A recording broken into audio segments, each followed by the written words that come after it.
Hai semuanya, Assalamualaikum warahmatullahi wabarakatuh. Perkenalkan, nama saya Angginikan Permatasari, dan di tugas kali ini saya akan menjelaskan tentang sejarah pasar modal.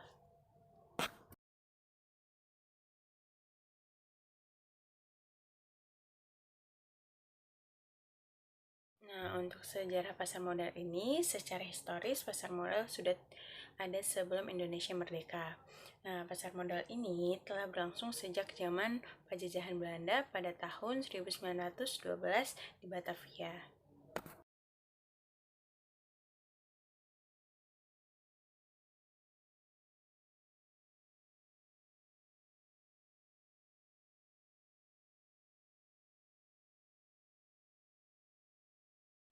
Nah, untuk asal-usul pasar modal ini dapat dilacak pada sejarah ekonomi Italia pada pertengahan abad. Waktu itu, beberapa negara kaya city-states di Italia seperti Venice, Genoa, dan Florence muncul sebagai pusat keuangan, menyusul pertumbuhan perdagangan antara timur dan barat. Nah, kemajuan perdagangan ini telah melahirkan industri jasa keuangan seperti perbankan, asuran laut atau marine insurance, surat utang yang ditandai dengan kemunculan bills of exchange yang di US disebut Bankers Acceptance, yang di Indonesia disebut Wesel, dagang dan kemudian obligasi.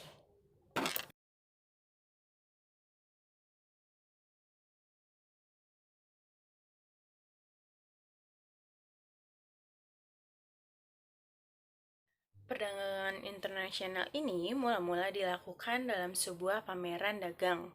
Karena jarang diselenggarakan pada perdagangan, biasanya dilakukan transaksi dalam jumlah besar dalam setiap kali pameran dagang. Nah, untuk penyelesaian transaksi, para merchant menggunakan alat pembayaran berupa koin emas atau perak. Namun, pembayaran dengan koin emas atau perak ini memakan transport atau rawan perampokan. Solusinya, para merchant kemudian menerbitkan Bill of Exchange yang diberikan ke penjual barang sebagai sebuah janji untuk membayar sejumlah uang pada pameran dagang berikutnya. Nah, Bill of Exchange ini memungkinkan merchant membeli dan menjual barang tanpa harus menghindari pameran dagang. Nah, mereka ini dapat beroperasi dalam kota mereka dan menjaga kontak dengan mitra dagang di negara lain. Nah, dalam perkembangan selanjutnya, banyak merchant yang mengkhususkan dirinya di layanan keuangan.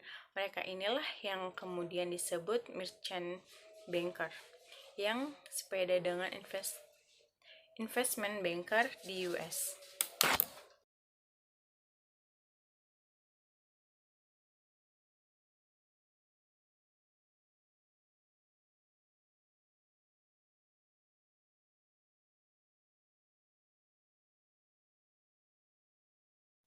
Nah, obligasi pertama ini menurut Michel Fleury 2008, Bill of Exchange dan obligasi dibentuk untuk menyiasati larangan gereja terhadap pengenaan bunga atas pinjaman uang. Nah, pasalnya sedikit sampai abad ke-15 UU, gereja menyatakan bahwa usury atau riba mengungut bunga atas pinjaman bertentangan dengan hukum Tuhan. Gereja melarang pemberian bunga dan menegakkan larangan ini secara reguler. Dengan Bill of Exchange, kredit bisa menggelak dari undahan memberikan pinjaman, karena Bill of Exchange melibatkan bukan hanya kredit tetapi juga pertukaran dan transfer barang sebagai sebagian dari transaksi yang sama. Nah, untuk Bill of Exchange ini diterbitkan dengan sistem diskonto. Sebagai contoh, untuk barang seharga 50 akan dibayar dengan Bill of Exchange dengan senilai 55. Nah, artinya teknik discounting sudah dikenakan sejak abad ke-12. Nah, dengan demikian, Bill of Exchange adalah pendahulu dari Treasury Bill atau surat pemberedaran negara yang dikenal secara luas sekarang ini.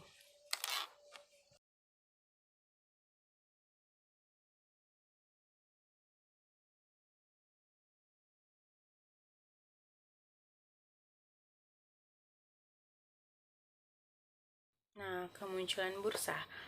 Pasar modal atau bursa efek telah hadir sejak zaman kolonial Belanda dan tepatnya pada tahun 1912 di Batavia. Pasar modal ketika itu didirikan oleh pemerintah Hindia Belanda untuk kepentingan pemerintah kolonial atau VOC.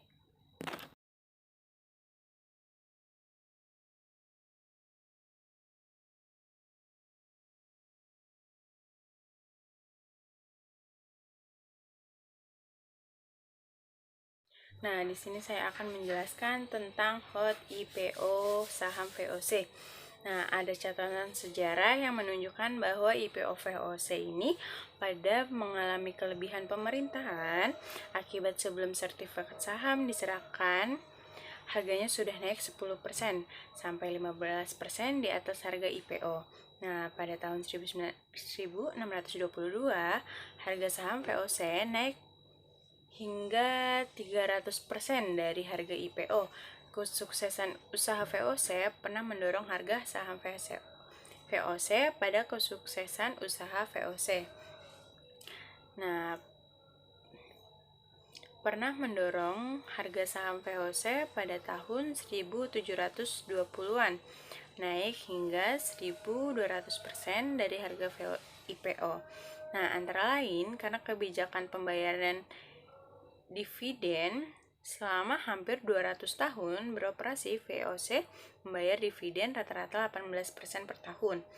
Nah, kadang pemegang saham menerima dividen dalam bentuk rempah-rempah atau obligasi usaha.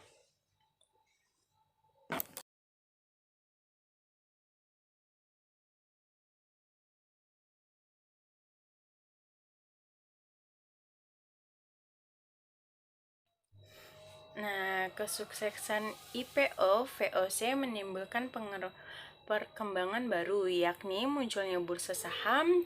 Ceritanya begini. Nah, untuk menjaga modal tidak berkurang, pendiri VOC tidak mengizinkan pemegang saham menarik modal.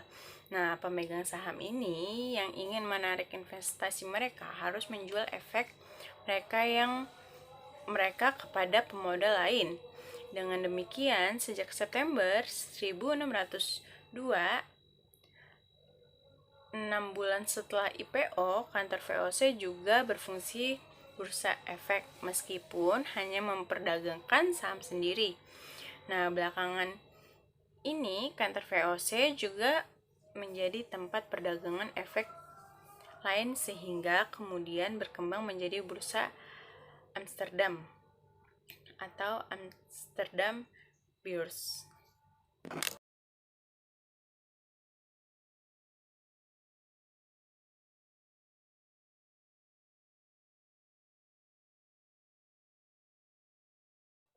Nah, pasar modal Indonesia pada masa penjajahan.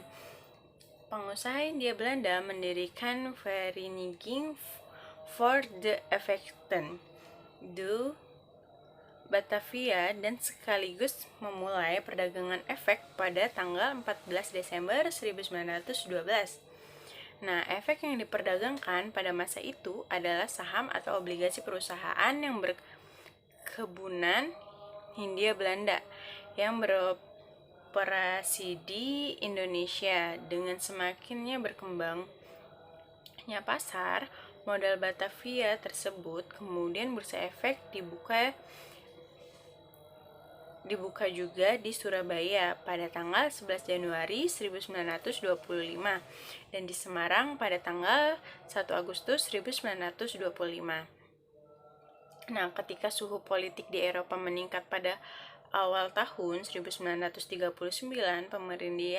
pemerintah Hindia Belanda memusatkan perdagangan efek di Jakarta dan menutup bursa efek di Semarang dan Surabaya. Ketika Perang Dunia Kedua berkecamuk, bursa efek Jakarta juga ditutup pada tanggal 10 Mei 1940.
Nah, pada tanggal 14 Desember 1912, inilah awal mula BEI didirikan oleh Hindia Belanda dengan nama Vereniging voor de Effectenhandel.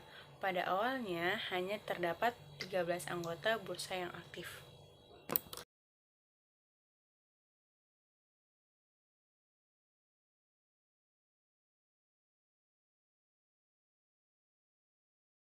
Lalu pada tahun 1914 sampai dengan 1918, bursa efek di Batavia ditutup sementara waktu karena Perang Dunia.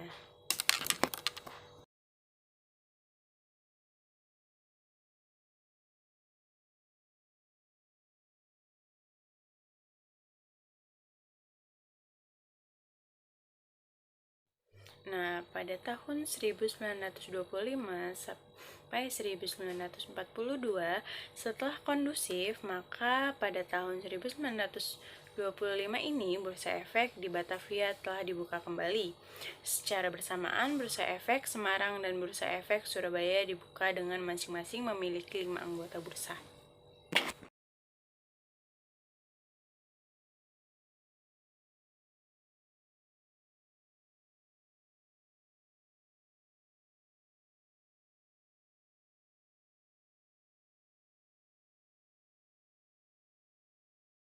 Lalu, pada awal tahun 1939, disebabkan isu politik dan efek Perang Dunia Kedua, bursa efek sempat ditutup kembali.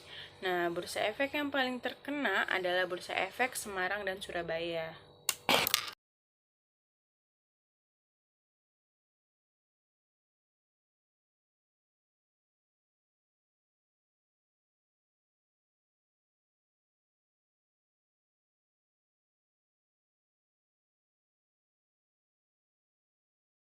Selanjutnya, pada tahun 1942 sampai dengan 1952, bursa efek ditutup selama Perang Dunia Kedua berlangsung. Terdapat program nasionalisme perusahaan Belanda, perkembangan bursa efek semakin tidak nampak.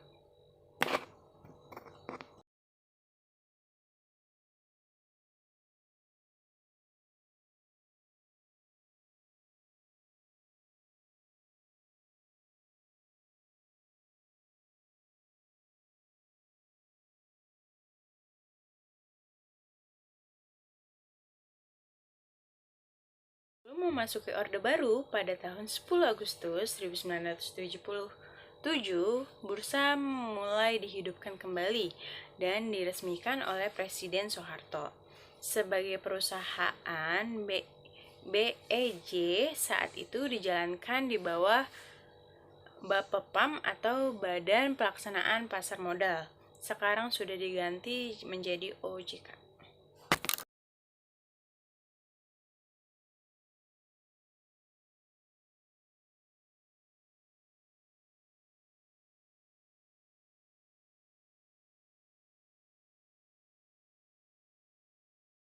Lalu pada tahun 1977 sampai 1987, BEI seperti bursa mati dan tidak berkembang. Hingga 1987 hanya terdapat 24 emiten. Hal ini disebabkan karena kurangnya populernya bursa. Nah, banyak perusahaan yang tidak mau mendaftarkan dirinya.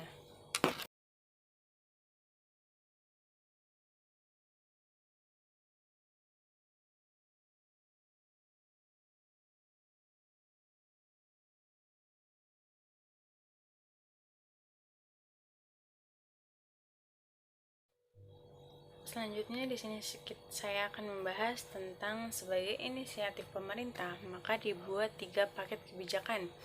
Nah, di sini ada Pakdes 87, Pakto 88, lalu Pakdes 88. Kalian tahu nggak sih Pakdes 87 itu apa? Nah, Pakdes 87 paket kebijakan Desember 1987. Nah, penyederhanaan persyaratan proses emisi saham dan obligasi, penghapusan biaya yang sebelumnya dipungut oleh Bapepam agar memberikan kemudahan bagi perusahaan untuk IPO dan juga investor asing yang diberi izin berinvestasi. Pakto 88 ini sendiri paket kebijakan Oktober 1988. Paket ini berisi 3L: legal, leading, dan limit, dan pengenaan pajak atas bunga deposito yang ditunjukkan untuk sektor perbankan, namun mempunyai dampak terhadap perkembangan pasar modal. Nah, dengan kebijakan ini, pemerintah memberikan perlakuan yang sama antara sektor perbankan dan sektor pasar modal.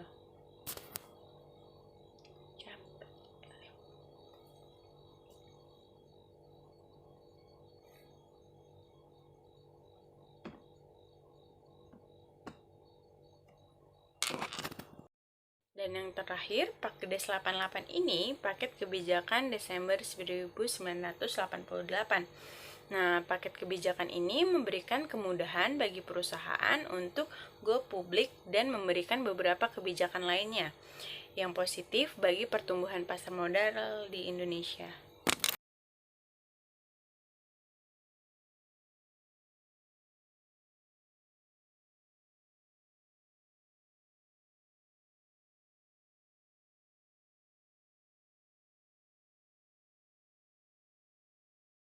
Pada akhirnya, semenjak pintu BEJ dibuka untuk umum termaksud investor asing pada 1988 sampai 1990,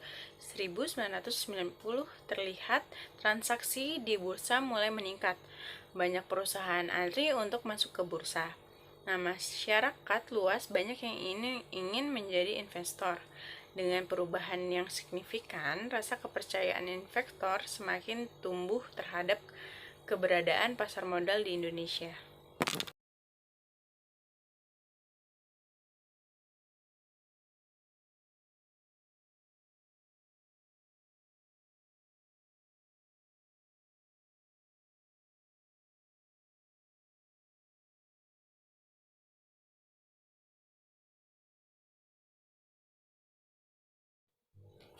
Lalu pada tanggal 22 Mei 1995, pasar modal di Indonesia mulai mengalami modernisasi dengan adanya sistem otomatis perdagangan di BEJ, yaitu Jakarta Automated Trading System atau JATS. Nah, Jakarta Automated Trading System ini atau disingkat JATS adalah sistem komputerisasi yang diterapkan di Bursa Efek Indonesia, di mana menggantikan sistem manual. Sistem ini memungkinkan order atau pesanan, beli dan jual dicatat oleh sistem. Dan sistem tersebut akan langsung mencocokkan jumlah lembar saham dan harga saham antara order beli dan jual yang masuk hingga terjadinya transaksi jual beli.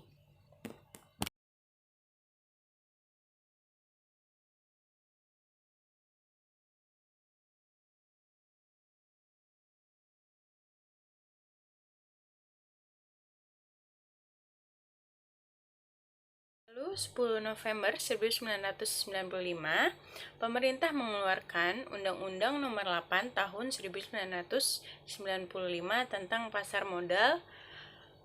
UU ini berlaku mulai Januari 1996.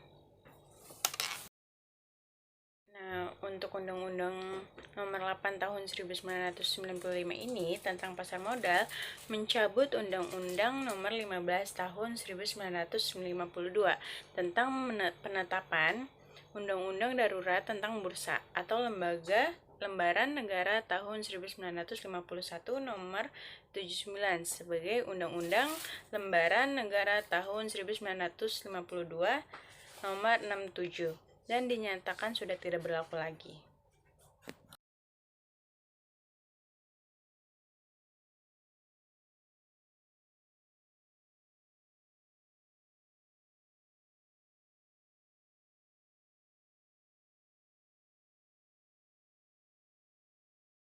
Agustus 1996, pendirian Clearing Penjaminan Efek Indonesia atau KPEI. Nah, KPEI ini adalah lembaga yang menyediakan jasa clearing dan penjaminan penyelesaian transaksi bursa yang teratur, wajar, dan efisien. KPEI ini memiliki tugas melaksanakan kegiatan clearing atas semua transaksi bursa untuk produk ekuitas, derivatif, dan obligasi pada bursa efek di Indonesia. Nah, melaksanakan proses penentuan hak dan kewajiban anggota clearing yang ditimbulkan di transaksi bursa untuk produk ekuitas dan derivatif.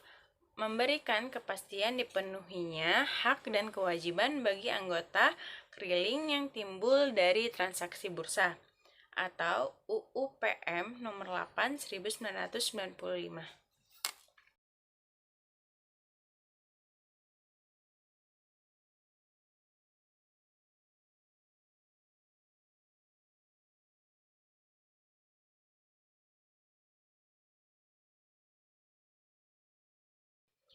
Lalu pada tanggal 23 Desember 1997, pendirian Kustodian Sentral Efek Indonesia atau KSEI. Nah, untuk KSEI ini adalah lembaga yang menyediakan jasa kustodian sentral dan penyelesaian transaksi efek yang teratur, wajar, dan efisien. KSEI ini memberikan layanan jasa meliputi administrasi rekening efek, penyelesaian transaksi efek, distribusi hasil, corporate action, dan jasa-jasa terkait lainnya seperti post-trade processing atau PTP dan penyediaan laporan-laporan jasa kustodian sentral atau UU PM nomor 8 1995.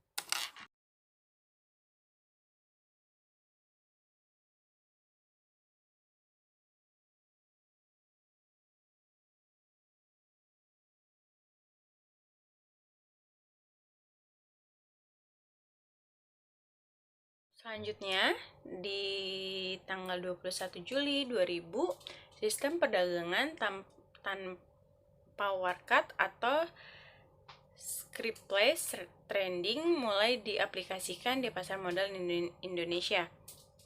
Nah, ini dibagi dua. Bagi emiten, ini ada tidak perlu lagi menyetak sertifikat saham atau efisiensi karena pada saat IPO misalnya harus dicetak jutaan lembar saham. Nah, corporate action dapat berlangsung secara aman dan lancar. Yang kedua, bagi press, efek, dan bank kustodian, efek tidak bergerak secara fisik, sehingga kecil kemungkinan terjadi keliru pencatatan. Tidak perlu lagi ada ruangan khusus untuk penyediaan saham. Tidak perlu lagi persiapan khusus untuk penyelesaian transaksi.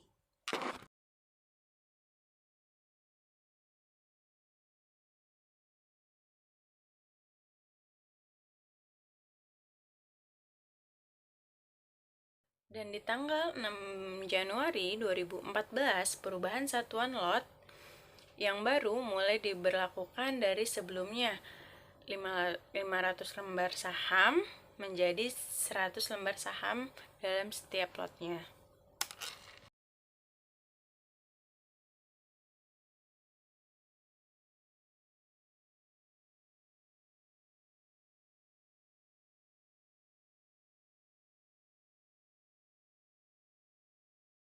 Nah, di 2016 ini penyesuaian batas auto rejection BEI ikut menyukseskan kegiatan amnesti pajak. Nah, auto reject ini suatu batasan maksimum dan minimum dalam kenaikan atau sebaliknya atau penurunan suatu saham dalam presentasi yang telah ditentukan oleh Bursa Efek Indonesia. Berdasarkan keputusan baru Bursa Efek Indonesia nomor KEP 001103 BEI 12/2016 yang dikeluarkan pada tanggal 13 Desember 2016 dan sudah berlaku pada 3 Januari 2017. Keputusan tersebut mengenai perubahan aturan auto rejection hingga saat ini.